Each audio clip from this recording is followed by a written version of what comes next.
Chers élèves du lycée Beaujardin, bonjour. Au sommet de l'actualité aujourd'hui, la tricherie dans le sport, avec un bulletin spécial de l'affaire Ben Johnson en 1988.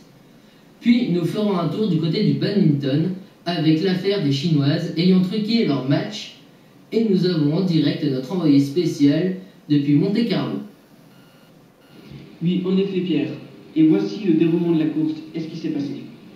Parti en pole position après le déclassement de Michael Schumacher, rétrogradé au dernier rang sur la grille pour avoir arrêté sa voiture au milieu de la piste, à la fin des qualifications, Fernando Alonso s'impose pour la première fois dans le prestigieux Grand Prix de Monaco, 7e épreuve de la saison, augmentant par la même occasion son avance en tête du championnat du monde.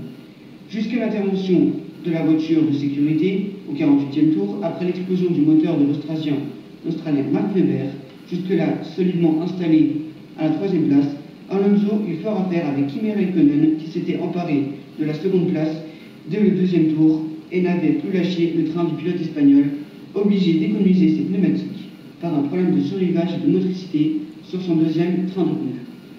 La course semblait s'être jouée à ce moment lorsque Alonso et Räikkönen plongeaient au même moment dans les stands, le premier repartant logiquement en tête sous les applaudissements du public.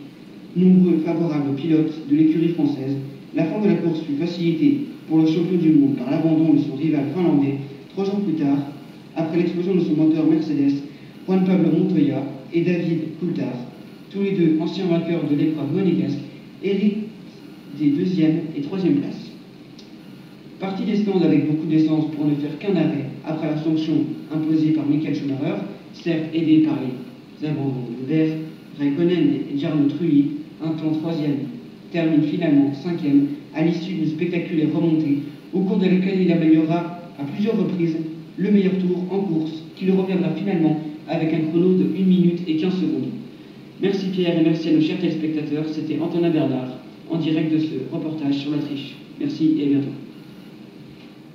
3 jours après sa victoire en finale du 100 mètres des JO de Séoul, le sprinter canadien Ben Johnson est accusé de dopage aux stéroïdes anabolisants par la commission médicale. L'athlète avait terrassé son principal concurrent noir américain Carl Lewis en pulvérisant le record du monde en 9 secondes et 79 centièmes.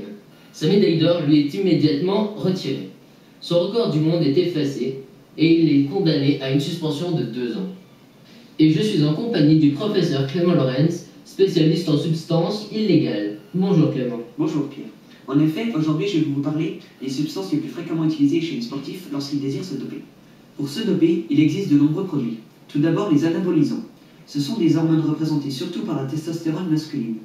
Ils peuvent augmenter la masse musculaire à condition de suivre un entraînement intensif. Cependant, ils n'ont aucun effet sur les tendons. Ceux-ci sont fragilisés par la force de contraction du muscle, ce qui entraîne généralement des ruptures tendineuses. Ensuite, il existe les amphétamines. Ce sont les produits existants les plus connus. Ils calment à la faim et atténuent très nettement la sensation de fatigue. Puis, il y a les corticoïdes. Ils permettent de lutter contre le stress et de récupérer plus rapidement. Ils ont beaucoup été utilisés dans le cyclisme. Enfin, il y a les diurétiques, qui permettent de faire maigrir l'organisme et de faire ressortir la masse musculaire. Eh bien, merci Clément pour ces renseignements. Merci à vous. Et tout de suite, la suite.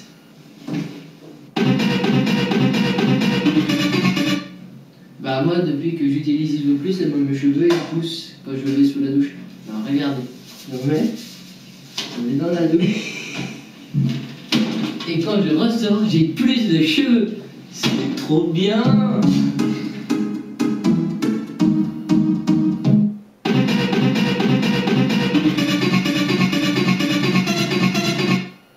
En effet, 8 joueuses chinoises de badminton ont été suspectées d'avoir truqué un match. Elles n'auraient pas donné tout leur possible pour gagner leur rencontre, afin de gagner des tours plus faciles. Elles ont donc été exclues des Jeux Olympiques de Londres 2012. Des événements apparus comme une tentative de manipulation du classement du premier tour, 2 doubles qui s'étaient qualifiés manœuvrant pour jouer contre des adversaires jugés plus faibles au tour suivant. Le match n'a compris aucun échange de plus de 4 coups. Et nous pourrions citer d'autres célébrités du sport, comme l'anglais Dwayne Chambers qui s'est dopé pour le 100 mètres, Ou encore James Toney, champion poids lourd WBA de boxe. Et le Cubain Javier Sotomayor en saut. C'est la fin de ce journal. Merci d'avoir été avec nous et bonne fin de journée.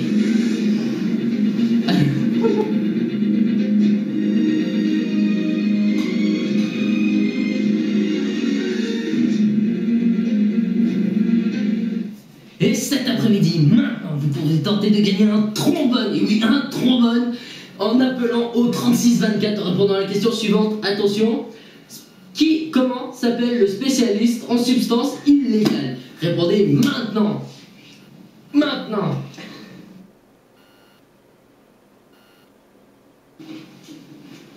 Attention, plus que ça bouge pas. Plus que ça... Continue.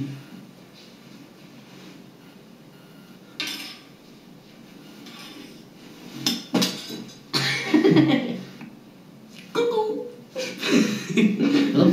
Refais-en plusieurs. Coucou. Coucou.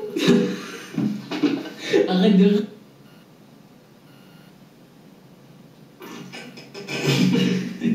Ça va commencer. Allez, t'as de commentateur, profites-en. Puis, il y a les... Comment ça s'appelle déjà? Allez Clément, allez. Corticoïdes. Puis, il y a les corticoïdes.